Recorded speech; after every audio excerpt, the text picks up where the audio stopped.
안녕하세요. 이웃만이 유일한 저의 살 길이었던 속상한 사연을 하나 들려주고자 찾아온 이혼녀입니다.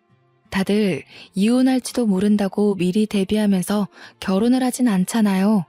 또 이혼의 결과를 낳지 않기 위해 배우자를 선택할 때 정말 유심히 고려해보기도 하지 않습니까? 저 또한 일반 사람들이 생각하는 것처럼 배우자와의 행복한 미래를 상상하며 괜찮은 사람과 결혼하고자 나름 신경을 많이 썼습니다. 그런데도 불구하고 이혼이라는 결과를 낳았네요. 운전이란 게 나 혼자 안전운전한다고 해서 무사고를 보장하는 게 아닌 것처럼 부부관계 또한 저 혼자 노력한다고 배우자마저 변심하지 않는다는 보장이 없더라고요. 속상한 일이지 않습니까? 저는 그저 욕심 없이 마음 맞춰 잘 살길 바랬을 뿐인데 남편은 왜 그랬을까요? 설렘이라는 것도 세월에 장사 없다고 보는데 왜 그것에 끔뻑 넘어가 평화로운 가정을 깨트려 버린 걸까요? 사람이란 건 감정이 있는 동물이기 때문에 어쩔 수 없는 거다라고 치부하기엔 한눈 팔지 않으려고 노력하는 부부들도 많지 않습니까? 사람들의 축복 속에서 인생의 동반자가 되기로 약속을 했으면 지키려고 노력이라도 해야 하는 거 아니냐고요.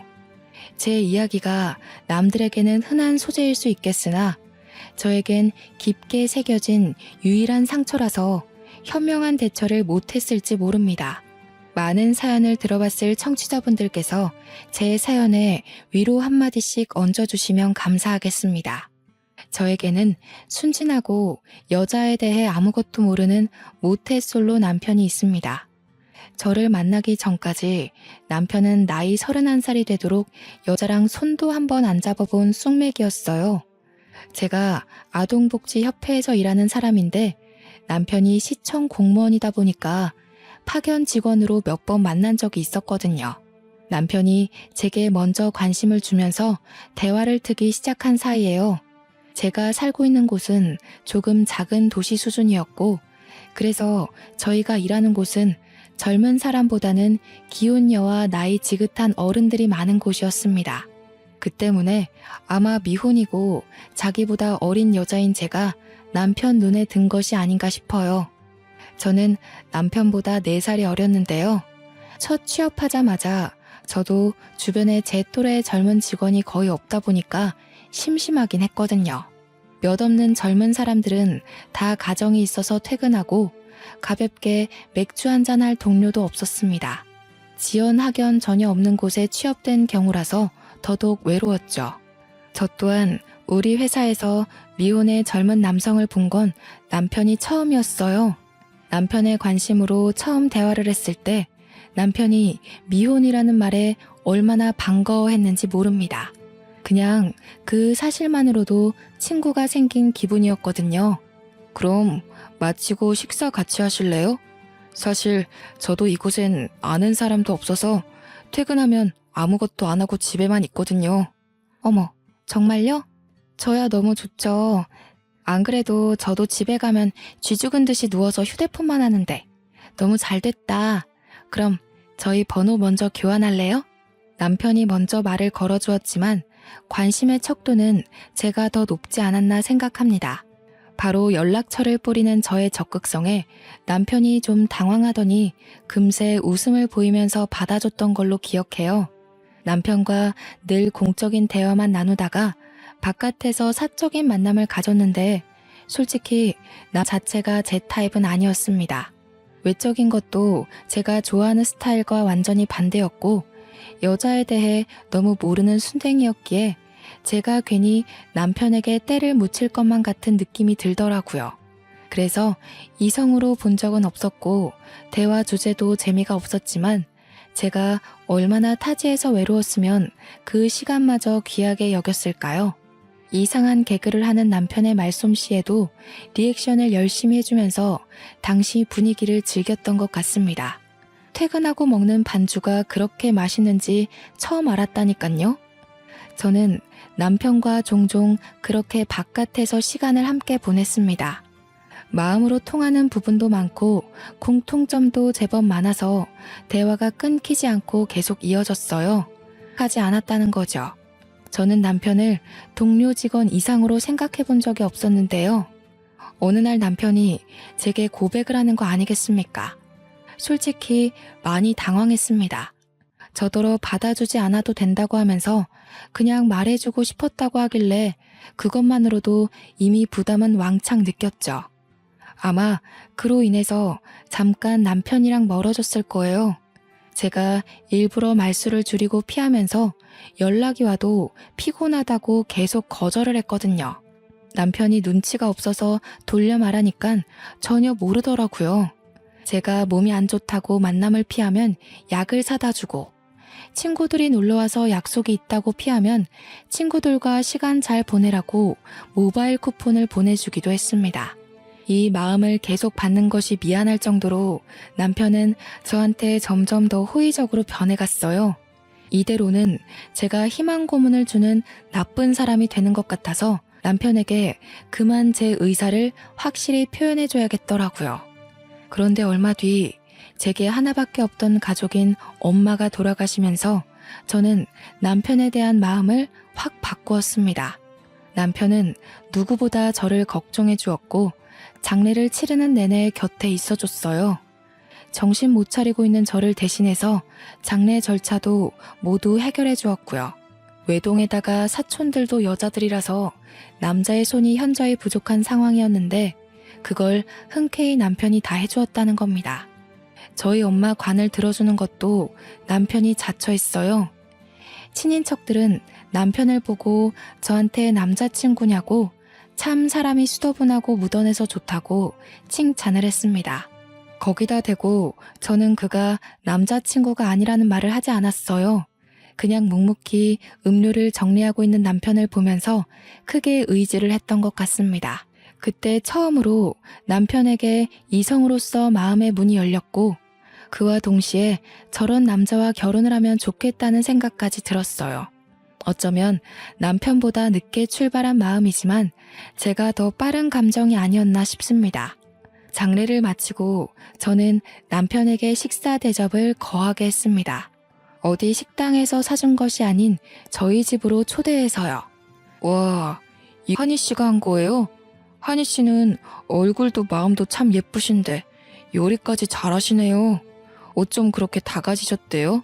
한희 씨 만나는 남자는 분명 복 받을 겁니다. 그래요? 대영 씨가 저희 엄마 위해서 고생해준 거에 비하면 비루하죠. 그래도 늘 저를 좋게 봐줘서 고마워요.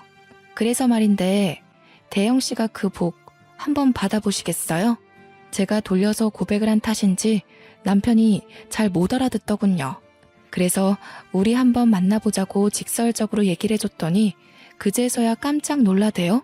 그날 저는 남편이 그렇게 크게 리액션을 할 줄 아는 사람이란 걸 처음 알았습니다.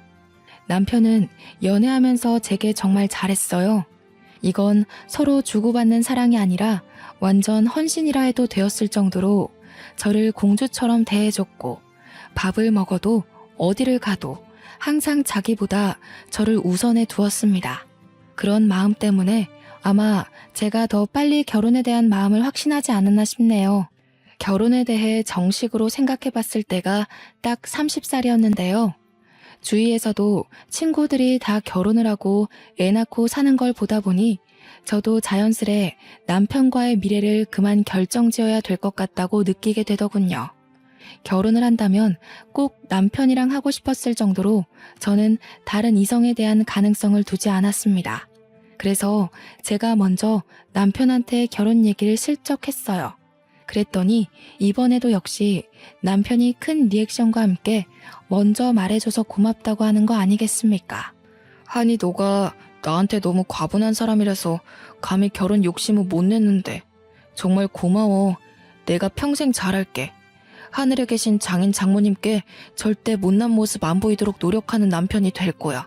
남편은 며칠 뒤 제게 정식으로 프로포즈를 했고 저희는 그렇게 시댁으로 결혼 인사갈 날짜를 잡았습니다. 시부모님은 자기 아들이 숙맥이라 평생 독거 생활을 할 줄 알았는데 이렇게 결혼할 여자를 데려왔다며 엄청 좋아하셨습니다. 저를 굉장히 귀한 손님으로 대우해 주었고 갈 때마다 매번 자기 아들 거둬줘서 고맙다고 했어요. 결혼 전부터 저는 이미 며느리 대접을 거하게 받았습니다. 그래서 저희는 식구 느낌 내기 위해서 결혼을 하고 시댁으로 합가를 하려고 했습니다. 그러나 결혼식을 올리자마자 남편이 서울로 발령이 나는 바람에 할 수 없이 분가로 시작할 수밖에 없죠. 거처를 옮겨 서울 변두리로 집을 구했고 저도 서울로 급하게 직장을 구했죠. 그렇게 소도시에서 대도시로 옮겨가 살게 되었습니다. 저도 남편도 각자 차가 있었지만 좋은 차가 아니라 그냥 무단한 세단이었어요. 직장 주변으로 집을 구했다고 하지만 아무리 그래도 서울 아닙니까? 걸어갈 수 있는 거리가 아니라서 무조건 차를 타야 했거든요. 이사 오고 한 반개월 정도는 당연히 그렇게 지냈는데 남편이 어느 순간부터 차를 안 타고 대중교통을 이용하기 시작한 거 아니겠어요? 힘들지 않아? 지하철로 가면 50분은 가야 되는데 일찍 일어나고 움직이는 거 안 피곤해? 나는 도무지 대중교통 이용할 엄두가 안 나던데. 서울은 지하철이 아니라 완전 지옥철이잖아. 힘들어도 좋아. 워낙 운동을 안 하니까 나는 생활 운동이 좀 필요해. 그렇게 출근하면 오히려 오전 근무 내내 생기가 돌아서 졸리지도 않아. 여보도 가끔 대중교통 이용해봐. 남편은 말 그대로 일집 하느라 운동을 못해서 대중교통을 이용한다는데 그렇게 바로 이해되진 않았어요. 왜냐면 남편은 평소에도 운동을 전혀 하지 않던 사람이었거든요. 무슨 바람이 불어서 굳이 피곤한 짓을 자처하나 싶었지만 그럼에도 굳이 이해를 해야 한다면 나이가 들어서 체력 관리하려나 보다라고 생각하는 게 가장 타당하다고 봤습니다. 제 직장은 남편 직장과 걸어서 30분 거리에 떨어져 있었어요. 저와 남편은 늘 점심을 같이 먹었기 때문에 점심시간이 더 긴 제가 남편 회사 근처로 찾아가 시간을 보냈습니다. 이건 굳이 서로 연락해서 약속 잡지 않아도 어느 순간부터 당연하게 지켜왔던 약속 같은 거였어요. 한두 번 그렇게 점심을 같이 보냈다 보니까 일부러 연락하지 않아도 그렇게 되더라고요. 아마 신혼이라서 고생해서라도 같이 있고 싶은 마음이 그득했던 게 아닌가라는 생각이 듭니다. 그날도 여느 때처럼 남편과 점심을 먹기 위해 남편 직장 근처로 도착했을 때였습니다. 남편이 처음으로 저와의 약속에서 지각을 한 날인데요. 한 5분 남편 회사 앞에 서 있어도 남편이 나타나질 않더라고요. 별다른 연락도 없어서 전화를 해보려고 하는 그때 뒤늦게 남편이 허겁지겁 나왔습니다. 늦어서 미안하다며 가까운 정식집으로 저를 얼른 데리고 갔죠. 자기야, 내일부턴 점심 같이 못 먹을 것 같아. 이번에 공무원 합격률 낮았잖아. 신입들이 대거 들어오는 바람에 사수가 모자라거든. 가르쳐야 될 게 많아서 당분간 점심도 회사에서 주는 끼니로 해결해야 할 것 같아. 아, 그래? 그렇게 바빠? 할 수 없지 뭐. 그럼 대중교통 이용하는 거 더 피곤할 텐데. 이제 그만 차 타고 다녀. 아니면 내가 지하철 있는 데만이라도 태워다 줄게. 그건 괜찮아. 내가 알아서 할게. 그나저나 앞으로 야근이 생길지도 모르거든. 연락은 미리 해줄 건데 갑자기 야근 잡혀서 늦게 들어가더라도 나 기다리지 말고 먼저 자. 이번에 정부가 공무원들을 왕창 뽑는다고 기사를 낸 적이 있었기 때문에 저도 알고 있는 사실이었습니다. 다만 사수가 부족해서 끼니까지 겨우 챙겨 먹어야 될 정도로 시청이 바빠졌는지는 몰랐어요. 그 뒤로 저는 남편 요구대로 한동안 남편 직장에 찾아가지 않았습니다. 저도 처음으로 동료들과 어울려서 함께 밥을 먹었죠. 하니쌤이 매일 남편이랑 점심 먹으러 가길래 인꼬 부부가 따로 없다고 생각했다니깐요. 물론 신혼이라지만 어쩜 그렇게 깨가 쏟아진대요? 아니에요. 깨가 쏟아지긴요. 요즘은 남편이 너무 바빠서 얼굴 마주하기도 힘든걸요. 아직 결혼 안 하셨죠?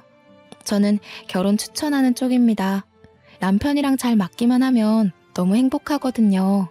제가 남편 직장까지 가서 밥을 먹는 바람에 제 직장에선 제 남편에 대해 전혀 모르면서도 아주 좋게 봐주었습니다. 회사 내에서 제 남편 이미지가 1등 남편감으로 상승했을 정도였어요. 내심 뿌듯했던 저는 주위에서 치켜 세워주는 덕에 더 결혼을 추천했던 것 같아요. 제가 정말 남편복 하나는 타고났다고 생각했으니까요. 너무 착해 빠져서 밀당은 무슨 여자한테 헌신밖에 못하는 남자인데도 역시 결혼 상대로는 이런 남자가 인기의 남편이 맞나 봐요. 그날 점심을 같이 먹으면서 내내 여직원들이 제 남편에게 찬사를 쏟아냈습니다. 진심이든 가식이든 제 남편을 칭찬해주는 것에 너무 기쁜 나머지 그 자리 밥값을 제가 다 계산했었네요. 남편은 정말 예고했던 대로 신입사원들이 들어오고부터 야근까지 하게 되었는데요. 그 때문인지 집에만 오면 기절을 하길 반복했습니다. 확실히 도시 외곽보다는 서울 일이 많기는 한가 봅니다. 결혼한 지 1년 정도 만에 남편은 발령 전보다 갈수록 피폐해져 갔어요. 여보, 저녁은 먹었어? 밥도 못 먹고 일하는 거 아니야? 저녁 차려줄게, 일어나봐. 옷도 벗고 자야지. 아니야, 먹었어. 여보 미안한데 나 먼저 잘게. 안 씻어서 같은 침대 쓰기 좀 그러니까 작은 방 가서 자야겠다. 미안해. 남편은 제가 항상 말을 걸면 먼저 자러 가기 바빴습니다. 야근을 하면서부터는 계속 씻지도 않고 작은 방에서 잤고 그 때문에 저희는 신혼 1년 만에 각방 신세가 되었죠. 어디 그것뿐이겠습니까? 저와는 얼굴도 잘 마주하지 않았어요.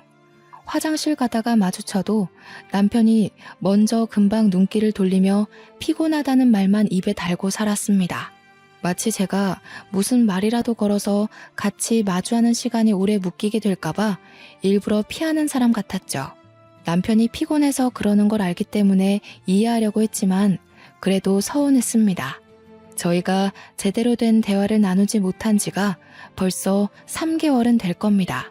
남편 회사에 신입들이 들어왔다고 한 지가 한 2, 3개월은 된 것 같은데 남편은 여전히 야근이 많고 뼈 빠지게 일을 하고 있잖아요.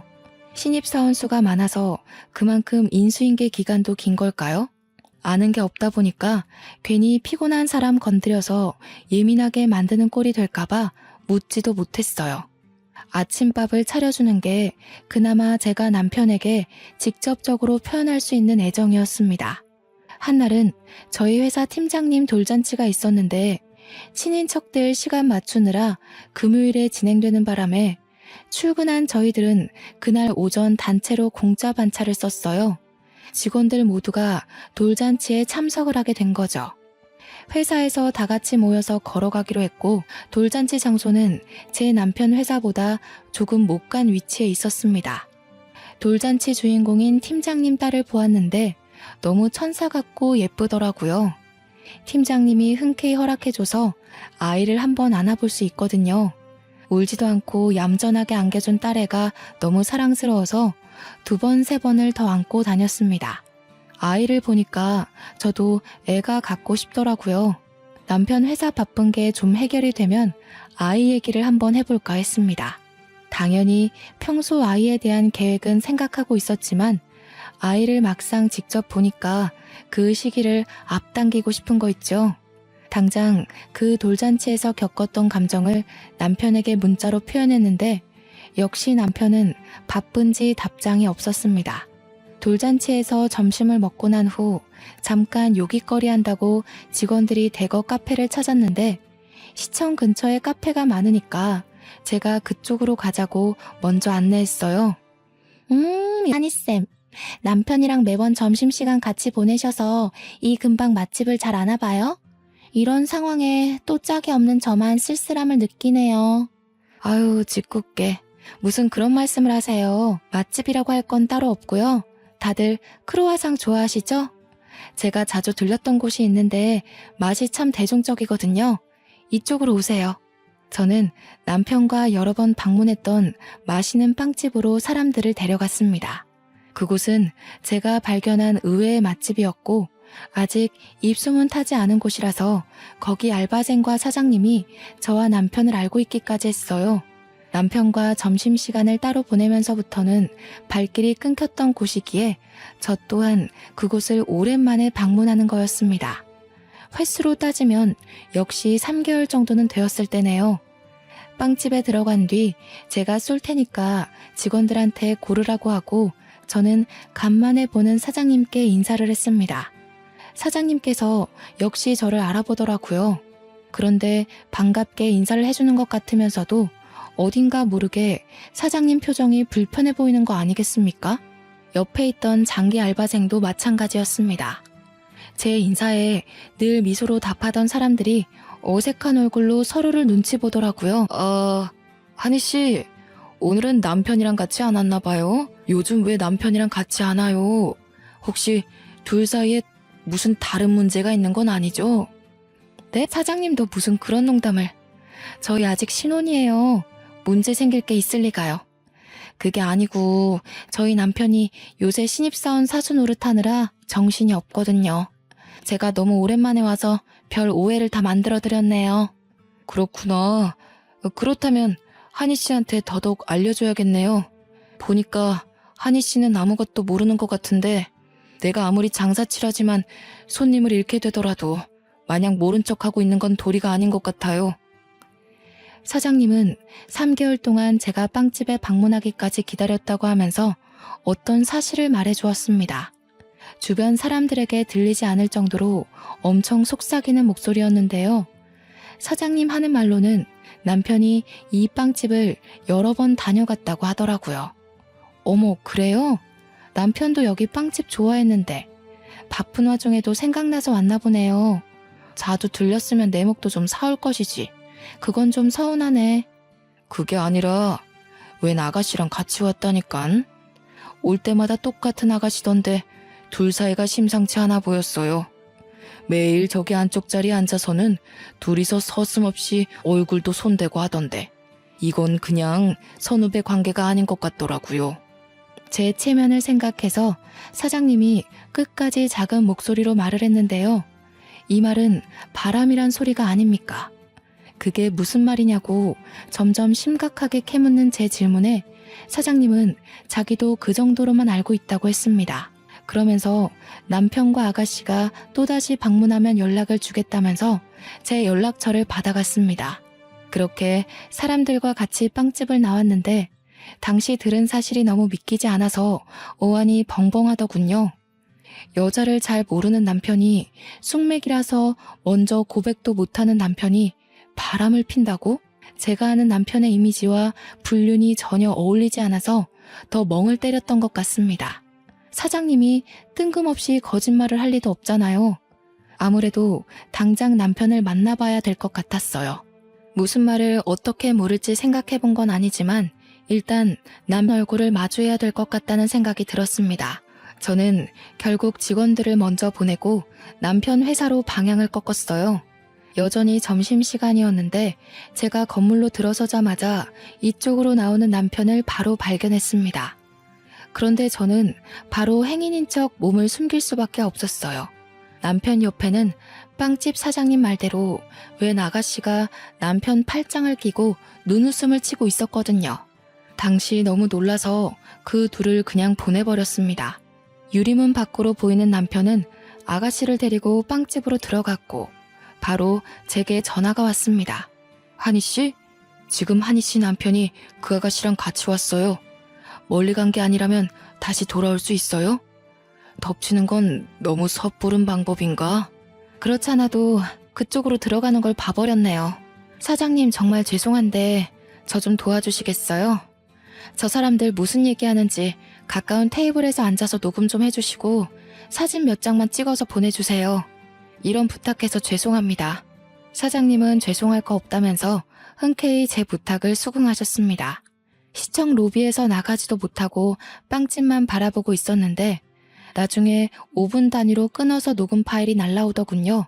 눌러보기 겁이 났지만 끝내 들어본 녹음 파일은 아주 가관인 내용이 한가득 담겨 있었습니다. 이미 둘은 2-3달 정도 된 사이였더라고요. 그 기간은 남편이 제게 점심을 같이 못 먹을 것 같다고 얘기한 시기와 비슷했어요. 그리고 남편이 바빠서 집에 오면 기절하던 기간과도 같고 대중교통을 이용한 시기와도 일치했죠. 이 모든 건 남편이 평소 제가 알던 모습에서 돌변하기 시작한 때와 정확히 일치한다는 소리입니다. 파일에서는 누가 들어도 불륜이라 오해할 만한 대화들이 잔뜩 흘러나왔습니다. 그러다 이후에 영상 하나가 도착했는데 역시나 사장님이 보낸 거였어요. 영상에는 남편과 아가씨가 마주보고 앉은 상황에서 손을 꼭 잡고 있는 다정한 모습이 있었습니다. 남편이 아가씨를 챙겨 빵을 먹여주기도 하는 거 아니겠습니까? 내가 좋아해서 알아낸 그 빵집에 다른 년을 데리고 가서 불륜짓 할 줄은 몰랐네요. 남편이 여자한테 저런 행동도 할 줄 안다는 것 또한 몰랐습니다. 제 앞에선 쑥 먹이기만 하던 남편의 모습이 저 아가씨 앞에선 완전 늑대가 따로 없더라고요. 저는 사장님께 감사 인사를 보내고 남편 회사에서 나왔습니다. 그리고 다음날 월차를 내고 남편 회사를 다시 찾아왔고 남편 있는 부서로 엘리베이터를 타고 올라갔죠.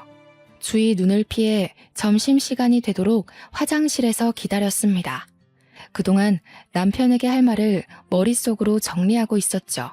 그때 화장실로 여직원 몇 명이 들어왔습니다. 듣고 있던 녹음 내용을 종료하고 나중에 인화를 할 사진을 몇 장 정리하고 있는데 여직원들 무리 중 한 명이 저를 아는 척하는 거 아니겠어요? 처음엔 몰라봤는데 그 여직원이 자기를 설명하는 순간 동기라는 것이 떠올랐습니다. 그리고 제 표정은 완전 어색해져 버렸죠. 반갑게 인사할 만큼 친한 사이가 아니었거든요. 이 동기는 대학 다니다가 같은 동기들의 남자친구를 뺏었다는 이유로 소문이 쫙 나서 스스로 자퇴를 했던 친구입니다. 저랑은 지나가다 인사만 한 정도였죠. 자퇴하고 공무원 공부를 시작했다는 얘기는 친구의 친구를 통해 듣긴 했는데 시청에서 일하고 있는 줄 몰랐네요. 그 동기는 넓은 서울에서 학교 때 친구를 보니까 나름 반가웠는지 신이 나서 제게 아는 척을 했습니다. 하필 이런 좋지 못한 상황에서 만난 게 좀 그렇지만 저도 그 인사에 적당히 대응해 주었죠. 웬일이니? 어떻게 여기서 다 만나지? 나 여기 꽤 길게 다녔는데 이제야 보네? 너도 여기서 일해? 이번에 신입사원으로 들어온 거야? 아, 난 여기 직원 아니야. 그냥 남편이 여기서 일해서 얼굴 보러 왔거든. 너는 잘 지내는 것처럼 보이네. 공무원 준비한다는 소문은 들었는데 해냈구나. 대단하다. 난 또 너도 공무원 된 줄 알았어. 나는 이번에 신입으로 들어왔어. 준비한 지는 오래됐는데 이제야 신입으로 들어와서 적응하느라 바빠. 안부를 길게 나눌 정도로 친한 사이는 아닌지라 저희 대화는 어느 정도에서 뚝 끊겨버렸습니다. 동기도 저와의 추억이 없기 때문에 그리 긴 대화는 잊지 못하고서 작별 인사를 하고 떠났죠. 점심시간이 되었다는 걸 알고 남편을 찾아 나섰는데 혹시라도 뒤에서 동기가 제 행동을 이상하게 볼까봐 저 멀리 있는 동기를 눈치 보며 남편의 부서로 걸어가고 있었어요. 그런데 어디론가 폴짝폴짝 뛰어가던 동기를 확인했고 그 순간 저는 곧장 걸음을 멈춰버렸어요. 저도 모르게 화장실로 숨어버렸어요. 그러곤 멍청하게 한 곳을 바라보기만 했습니다. 다름 아닌 동기가 제 남편과 팔짱을 끼는 모습을 발견했기 때문이죠. 둘은 팔짱을 끼더니 곧바로 엘리베이터로 데려갔습니다. 잘못 봤다고 하기엔 제가 이미 남편과 동기의 얼굴을 너무 훤히 확인해버렸어요. 동기의 사근사근한 웃음을 보니까 그 순간 사장님이 보내줬던 영상 속 여자의 옆모습이 스쳐갔는데요. 저는 바로 영상을 확인했고 영상 속 여자의 손목시계와 동기의 시계가 일치한다는 걸 발견했습니다. 그걸 알고 나서는 당장 그 둘을 뒤쫓아갔죠. 적나라한 사진을 몰래 더 찍었습니다. 역시나 둘은 불륜 사이였던 겁니다. 사실 빵집 사장님이 처음 언지를 줬을 때 이미 예상했던 그림이긴 합니다. 다만 10% 정도는 빵집 사장님이 잘못한 거라고 부정했는데 이젠 남편을 향한 마지막 신뢰마저 완전히 사라져버렸다는 거예요. 그 와중에 희한한 건 여기 공직 사람들은 대놓고 불륜을 저지르고 있는 남편을 보고도 왜 가만 놔두는 거지? 싶었습니다. 그래서 무작정 남편 부서에 들어가서 남편의 동료로 보이는 분 잡고 물어보니까 다들 남편이 결혼한 줄 모르고 있는 실정이더군요. 황당했습니다. 남편의 기혼 사실을 아는 사람이 한 명도 없다는 건 남편이 서울로 발령 오면서부터 총각인 척 했다는 거 아니겠습니까? 그럼에도 제가 둘 앞에 바로 모습을 드러내지 않았던 건 이대로 허무하게 밝혀서 그 둘이 빠져나갈 구멍을 마련하도록 기회를 주는 게 싫었기 때문입니다. 그래서 더 머리를 굴렸습니다. 제가 복직 전공했기 때문에 그쪽 관련 직업을 가진 동기들이 많은데 그중 교정복지사로 일하고 있는 친구한테 연락을 했습니다. 그 친구에게 이 사실을 알렸더니 상간녀를 기억하는 친구가 노발대발 화를 내며 적극적인 방법을 구색해 주더라고요. 친구는 교정시설에서 일하니깐 사실 불륜보다 더 개념 없는 사람들을 볼 거 아닙니까? 교도소에는 주위에 깔린 사람들만 해도 다 법 관련, 범죄 관련 직업으로 판을 치고 있을 거고요. 그 중에는 당연히 검판사와 친분 있는 근무자들이 덜어 있을 겁니다. 게다가 제 친구 남편이 교도관이란 사실도 이미 알고 있는 정보였어요. 친구의 제안으로 저는 합의 이혼을 진행함과 동시에 끝까지 사이코 동기의 정체를 모른 척하는 걸로 작전을 짰습니다. 그리고 나서 친구가 말하기를 이혼을 한 뒤에 상간녀를 소송하라고 했어요. 법에 대해 잘 몰라서 친구 덕분에 처음 알게 된 건데 이혼하고도 상간녀를 소송할 수 있고 이혼한 뒤에는 민사가 아닌 가사소송으로 들어간다고 합니다. 사건이 이렇게 빠지게 되면 위자료도 더 높게 측정될 수 있다고 했어요. 변호사비가 2배로 들 수는 있대요. 하지만 친구가 그건 걱정하지 말라면서 변호사는 지인 찬스로 할인해 줄 테니까 자기가 시키는 대로 하라고 하더군요. 그래서 저는 친구를 믿고 그날 밤 집에 들어온 남편과 대화를 시도했습니다. 그때부턴 겁이 없어졌던 것 같아요. 친구 아니었다면 내내 벌벌 떨고 있었을지도 모르는데 당시 상황이 누가 봐도 제가 더 유리했거든요. 남편은 여느 때처럼 저와 대면하길 피하더라고요. 매번 같은 레퍼토리였고 또 피곤하다는 핑계로 바로 씻으려 했습니다. 당신 바람피지? 요즘 여자들이 참 예쁘장하고 자기 관리를 잘해서 큰 물에 있다 보면 눈이 돌아갈 만해. 그렇다고 신혼 1년 만에 그러는 건 좀 너무하지 않아? 제가 던지는 말에 남편이 화들짝 놀라서 그제야 제 얼굴을 마주봤습니다. 얼마 만에 제대로 보는 건지 황당해서 감격스럽더군요. 남편은 제 말에 가타부타 설명도 없이 무작정 길고 날며 아니라고 부정하기 시작했는데요. 저 말고는 만나본 여자가 없던 사람이다 보니까 부정행위를 숨기는 표정도 그렇게 티가 났지 뭡니까. 남편을 캐묻고 사실을 밝혀내는 데에 전혀 문제가 없을 정도로 이미 다 알아차려졌네요. 끝까지 모르는 척 하시겠다. 불륜을 저지르려면 연습이라도 좀 하고 시작하지 그랬어. 불륜도 꾼들이나 하는 짓이지. 당신 같은 어중이 떠중이들은 덜미가 잡히게 되어 있다고. 제가 영상과 녹음 증거를 남편에게 보여주고 빵집 사장님의 증언과 회사 찾아가서 찍었던 사진까지 밝히니까 결국 남편이 실토를 했습니다. 그렇다고 용서를 비는 건 아니었어요. 어줍잖게 다른 작전을 펼쳤습니다. 어디서 본 건 있는지 완전 뻔뻔하게 어깨를 더 활짝 펴더라고요. 잘 됐네. 그래서 당신 나랑 이혼하고 싶다는 거지? 그래, 나도 이혼하고 싶어. 솔직히 자기가 제일 예쁜 줄 알았는데 서울 오니까 자기보다 예쁜 사람 천지더라. 다가갈 용기 없는 나한테 예쁜 여자가 먼저 다가와 주는데 그걸 어느 남자가 거절해? 심지어 그 여자는 돈도 많아서 나한테 뚜껑 열리는 차도 사줬어.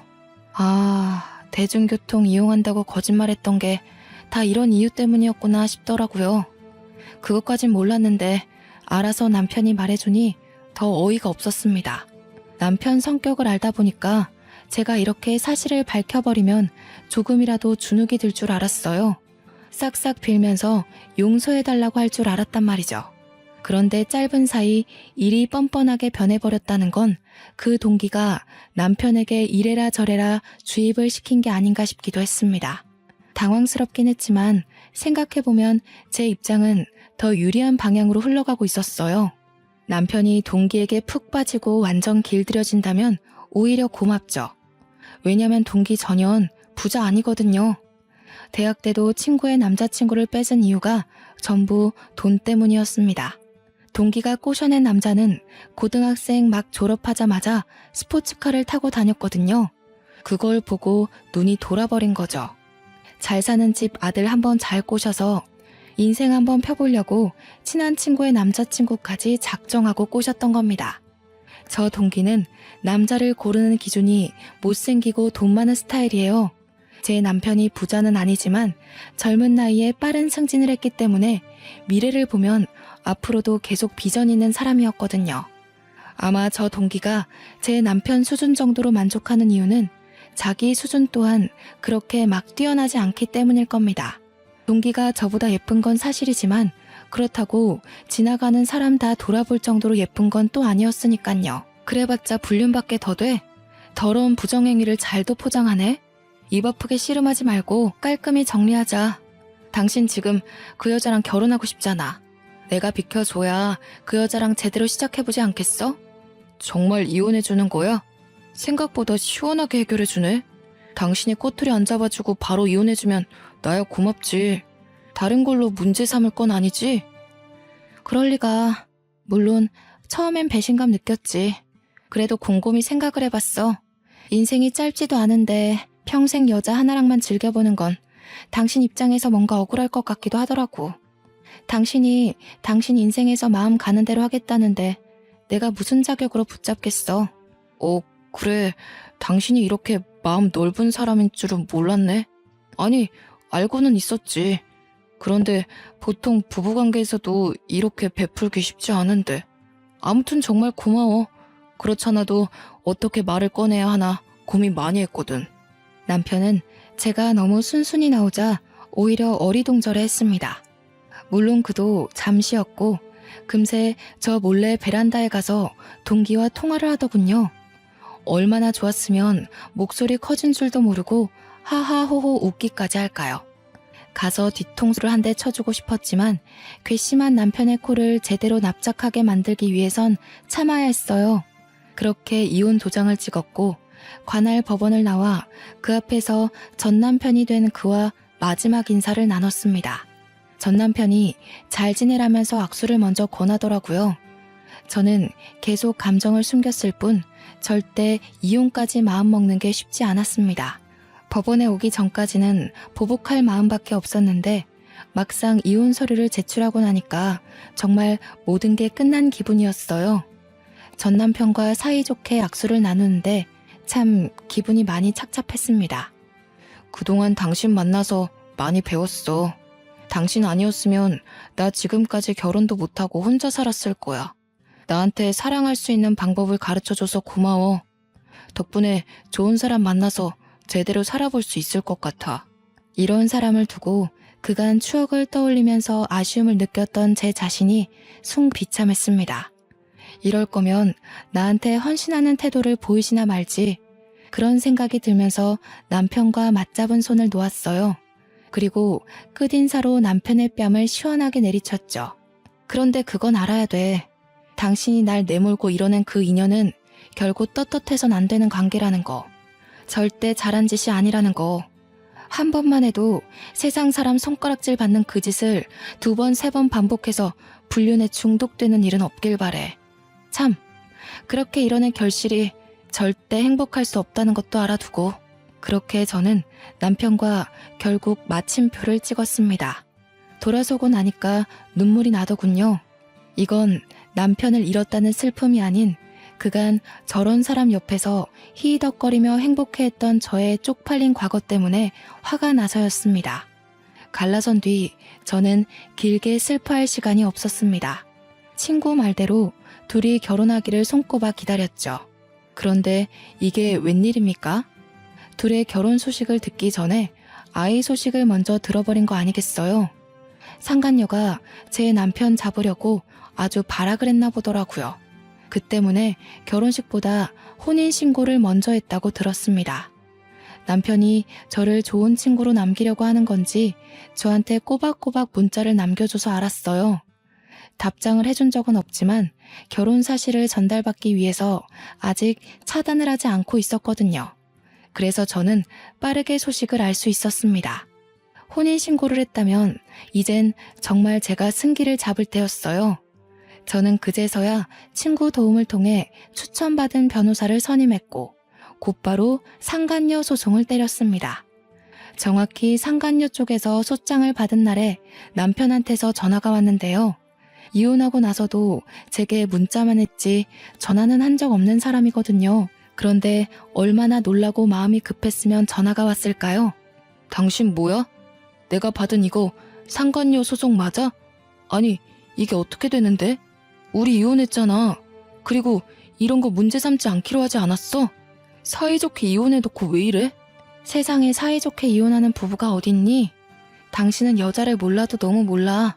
뭐 그래도 당신이 내 말을 곧이곧대로 믿고 이혼 도장 찍는 덕분에 편하게 소송했어.